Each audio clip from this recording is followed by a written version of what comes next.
Hi hello friends, ಎಲ್ಲರೂ ಹೇಗಿದ್ದೀರಾ? Welcome to my YouTube channel. ಇವತ್ತಿನ ರೆಸಿಪಿ ಬಂದುಬಿಟ್ಟು ಪುಂಡಿ ಪಲ್ಯ.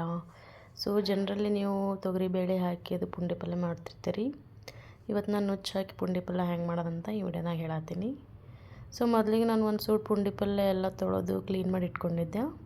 ಅದೊಂದು ಬೊಗಣೆ ಹಾಕಿ 3 ಮೆಣಸಿನ್ಕಾಯಿ ಹಾಕತ್ತೀನಿ ಮತ್ತು ಶೇಂಗಾ ಹಾಕತ್ತೀನಿ. ಇದಕ್ಕೆ ಹಾಕಿ 1 ಗ್ಲಾಸ್ ನೀರು ಹಾಕಿ ಕುದಿಸಾಕಿಡತ್ತೀನಿ.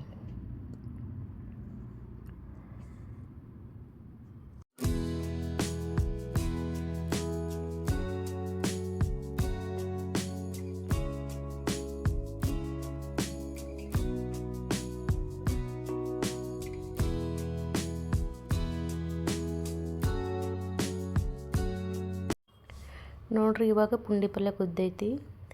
ಈ ಥರ ಪುಂಡಿ ಪಲ್ಯ ಕಲರು ಚೇಂಜ್ ಆಗುತ್ತೆ. ನೀವು ಕೈಯಾಗ ಸ್ವಲ್ಪ ಹಿಸಕ್ಕೆ ನೋಡಿದ್ರೆ ಫುಲ್ ಮೆತ್ತಗಾಗಿರುತ್ತೆ. ಹಂಗಂದ್ರೆ ಪುಂಡಿ ಪಲ್ಯ ಕುದ್ದಂಗೆ ಇರುತ್ತೆ. ಈಗ ನಾ ಏನು ಮಾಡ್ತೀನಿ, ಇದು ಪುಂಡಿ ಪಲ್ಯ ಒಂದು ಮಿಕ್ಸರ್ ಜಾರಿಗೆ ಹಾಕ್ಕೊಂಡ್ರೆ ಒಂದೇ ಸಲ ತಿರುಗಿಸ್ಬಿಡ್ತೀನಿ.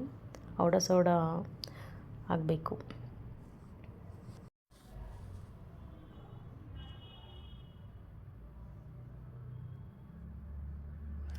ಮಿಕ್ಸರ್ ಜಾರಿಗೆ ಹಾಕೊಂಡ್ಮೇಲೆ ಹಿಂಗೆ ಕಾಣುತ್ತೆ ನೋಡ್ರಿ. ಈ ಥರ ಆ ಮಿಕ್ಸರ್ಗೆ ಹಾಕ್ಕೊಂಡಿದ್ದು ವಾಪಸ್ ಅದ ಬಗಣ ಹಾಕ್ಕೊಂಡು ಬೇಕಂದ್ರೆ ನೀರು ಹಾಕೋಬೇಕು. ಯಾಕಂದರೆ ಇವಾಗ ನಾವು ಇದ್ರೊಳಗೆ ರವೆ ಹಾಕ್ತೀವಿ. ರವೆ ಕುದಿಬೇಕಂದ್ರೆ ಒಂದು ಸ್ವಲ್ಪ ನೀರು ಬೇಕಲ್ಲ. ನೀರು ಹೆಂಗೆ ಬೇಕು ಆ ಥರ ನೀರು ಹಾಕ್ಕೊಂಡ್ರೆ ರವೆ ಕುದಿಸ್ಕೋಬೇಕು.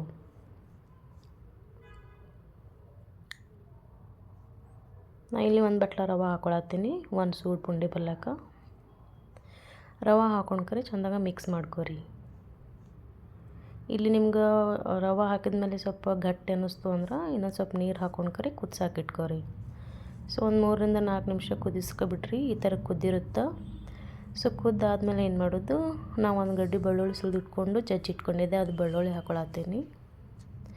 ಆಮೇಲೆ ಅರಿಶಿನ, ಆಮೇಲೆ ರುಚಿಗೆ ತಕ್ಕಷ್ಟು ಉಪ್ಪು,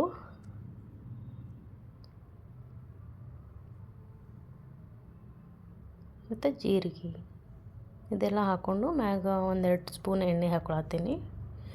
ಇದೆಲ್ಲ ಹಾಕ್ಕೊಂಡ್ರೆ ಚೆಂದಾಗ ಮಿಕ್ಸ್ ಮಾಡ್ಕೊರಿ. ಈ ಪುಂಡಿ ಪಲ್ಯ ನೀವು ಬಿಸಿ ರೊಟ್ಟಿ ಜೊತೆ ತಿನ್ಕೋರಿ, ಇಲ್ಲ ಖಡಕ್ ರೊಟ್ಟಿ ಜೊತೆ ತಿನ್ಕೋರಿ. ಚೆನ್ನಾಗಿರುತ್ತೆ, ಮಜಾನೂ ಬರುತ್ತೆ. ಈ ರೆಸಿಪಿ ನಿಮಗೆ ಇಷ್ಟವಾಗಿದ್ದರೆ ನೀವು ಟ್ರೈ ಮಾಡಿ. ಹೇಗಿತ್ತು ಅಂತ ಕಮೆಂಟ್ ಸೆಕ್ಷನಲ್ಲಿ ಕಮೆಂಟ್ ಮಾಡಿ. ಯಾರಾದರೂ ನನ್ನ ಚಾನಲ್ಗೆ ಫಸ್ಟ್ ಟೈಮ್ ವಿಸಿಟ್ ಮಾಡಿದರೆ ಇನ್ನೂ ನನ್ನ ಚಾನಲ್ ಸಬ್ಸ್ಕ್ರೈಬ್ ಮಾಡಿಲ್ಲ ಅಂದರೆ ಪ್ಲೀಸ್ ಸಬ್ಸ್ಕ್ರೈಬ್ ಮಾಡಿ. Hope you like this video. Thank you for watching. Bye bye.